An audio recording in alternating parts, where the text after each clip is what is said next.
ലോക്സഭാ തിരഞ്ഞെടുപ്പ് ഫലം വന്നതിന് തൊട്ടു പിന്നാലെ യാക്കോബായ സഭ നിരണം മുൻ ഭദ്രാസനാധിപൻ ഡോക്ടർ ഗീവർഗീസ് മാർ കൂറിലോസ് ഇടതുപക്ഷ സർക്കാരിനെതിരെ രൂക്ഷമായ ഭാഷയിൽ പ്രതികരിച്ച് രംഗത്തെത്തിയത് ഇടതുപക്ഷത്തെ അപ്പാടെ അമ്പരപ്പിലാക്കിയിരുന്നു.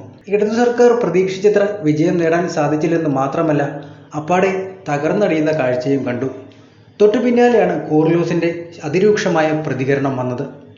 ഇതിന് പിന്നാലെ ഇദ്ദേഹത്തിന്റെ ചാട്ടം എങ്ങോട്ടാണെന്നുള്ള ചോദ്യവും ഉയർന്നിരുന്നതാണ്. കാരണം പൊതുവെ ഇടതുപക്ഷ അനുഭാവിയായി അറിയപ്പെടുന്ന ഗീവർഗീസ് മാർ കൂറിലോസ് ഇടതുപക്ഷത്തെ തന്നെ ഇത്ര രൂക്ഷമായി ഭാഷയിൽ വിമർശിച്ചത് എന്തിന്റെ പേരിലായിരുന്നു എന്നുള്ള ചർച്ചകളും അന്ന് ഉടലെടുത്തതാണ്.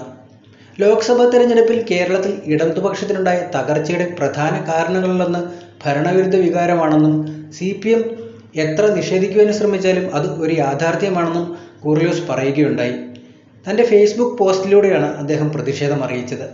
സാമ്പത്തിക നയങ്ങളിലെ പരാജയം, അച്ചടക്കമില്ലായ്മ, ധൂർത്ത്, മോശമായ പോലീസ് നയം, മാധ്യമവേട്ട, സഹകരണ ബാങ്കുകളിൽ ഉൾപ്പെടെയുള്ള അഴിമതി, പെൻഷൻ മുടങ്ങിയത്, പാവപ്പെട്ടവരെ അവഗണിച്ചുള്ള നീക്കങ്ങൾ, SFIയുടെ അക്രമ രാഷ്ട്രീയം, വിമർശനങ്ങളോടുള്ള അസഹിഷ്ണുത, മതസാമുദായിക സംഘടനകളെ അതിരുവിട്ട് പ്രീണിപ്പിക്കാനുള്ള ശ്രമങ്ങൾ, വലതുവൽക്കരണ നയങ്ങൾ തുടങ്ങിയവയും ഈ തോൽവിക്ക് കാരണമായെന്നും അദ്ദേഹം പറയുന്നുണ്ട്. ഭൂരിപക്ഷം മന്ത്രിമാരുടെയും പ്രകടനം ദയനീയമായിരുന്നു അത്രേ. ധാർഷ്ട്യവും ധൂർത്തും ഇനിയും തുടർന്നാൽ ഇതിലും വലിയ തിരിച്ചടികൾ വരും. പ്രളയവും മഹാമാരികളും എപ്പോഴും രക്ഷയ്ക്ക് എത്തണമെന്നില്ല. കിറ്റ് രാഷ്ട്രീയത്തിൽ ഒന്നിലധികം പ്രാവശ്യം ജനങ്ങൾ വീഴില്ല, പ്രത്യേകിച്ച് കേരളത്തിൽ. തിരുത്തുമെന്ന് നേതൃത്വം പറയുന്നത് സ്വാഗതാർഹമാണ്. അത് പക്ഷേ തൊലിപ്പുറത്തുള്ള തിരുത്തൽ ആകരുത്. രോഗം ആഴത്തിലുള്ളതാണ്, ചികിത്സയും ആഴത്തിൽ വേണം. ഇടതുപക്ഷം ഇടത്തു തന്നെ നിൽക്കണം.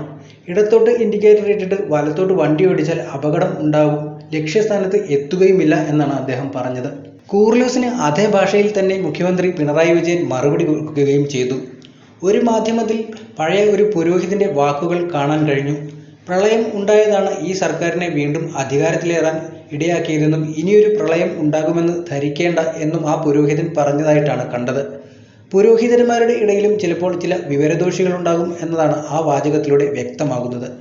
നമ്മളാരും ഇവിടെ വീണ്ടും ഒരു പ്രളയം ഉണ്ടാകണമെന്ന് ആഗ്രഹിക്കുന്നില്ല. പക്ഷേ നേരിട്ട ദുരന്തങ്ങളെ ശരിയായ രീതിയിൽ അതിജീവിക്കാൻ നമ്മുടെ നാടാകെ ഒറ്റക്കെട്ടായി നിന്നു. അതാണ് നമുക്ക് ലോകത്തിന് നൽകാൻ കഴിഞ്ഞ പാഠം. അത് കേരളത്തിന് മാത്രം കഴിയുന്നതാണ്.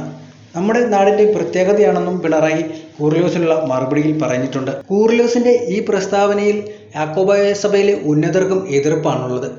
അതുകൊണ്ടാണ് മുഖ്യമന്ത്രി പിണറായി വിജയന്റെ കടന്നാക്രമണത്തിന് പിന്നാലെ നിരണം ഭദ്രാസനം മുൻ മെത്രാപ്പൊലീത്ത ഡോക്ടർ ഗീവർഗീസ് മാർ കൂറിലോസിന്റെ നിലപാട് തള്ളി സഭ തന്നെ രംഗത്ത് വന്നത്.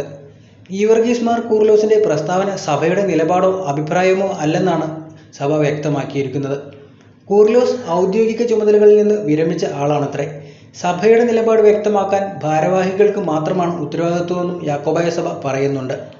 കാരണം വർഷങ്ങളായി നീണ്ടു നിൽക്കുന്ന ഓർത്തഡോക്സ് സഭയുമായുള്ള തർക്കത്തിന്റെ പേരിലുള്ള ചർച്ച് ബിൽ ഉൾപ്പെടെയുള്ളവ നടപ്പാക്കിയെടുക്കുന്നതിന് LDF സർക്കാർ എന്നും യാക്കോബായ സഭയ്ക്ക് അനുകൂലമായ നിലപാടാണ് സ്വീകരിച്ചു പോരുന്നത്. സർക്കാരിനെ വെറുപ്പിച്ചാൽ ഇത്തരത്തിലുള്ള കാര്യങ്ങളിൽ തിരിച്ചടിയേൽക്കുമെന്നും സഭാവൃത്തങ്ങൾ കരുതുന്നുണ്ട്. അതിനിടെയാണ് കൂറിലോസിന്റെ പ്രസ്താവനയെ ചൊല്ലി പുതിയ വാർത്തകളും പുറത്തു വരുന്നത്. കേരളത്തിൽ തുടർഭരണത്തിന് സാധ്യതയില്ലാത്ത ഇടതുപക്ഷത്തിനൊപ്പം നിൽക്കാതെ കേന്ദ്രത്തിലേക്ക് ചേക്കേറിയാൽ പുതിയ സ്ഥാനമാനങ്ങൾക്ക് സാധ്യതയുണ്ടെന്ന് തിരിച്ചറിഞ്ഞതിനാലാണ് ഗീവർഗീസിന്റെ പുതിയ പ്രസ്താവന വന്നതെന്നാണ് ചില വാർത്തകളും പുറത്തു വരുന്നത്. അത് BJPയെ പ്രീണിപ്പിക്കുവാനുള്ള കൂറിലോസിന്റെ തന്ത്രമാണെന്നും പറഞ്ഞു കേൾക്കുന്നുണ്ട്.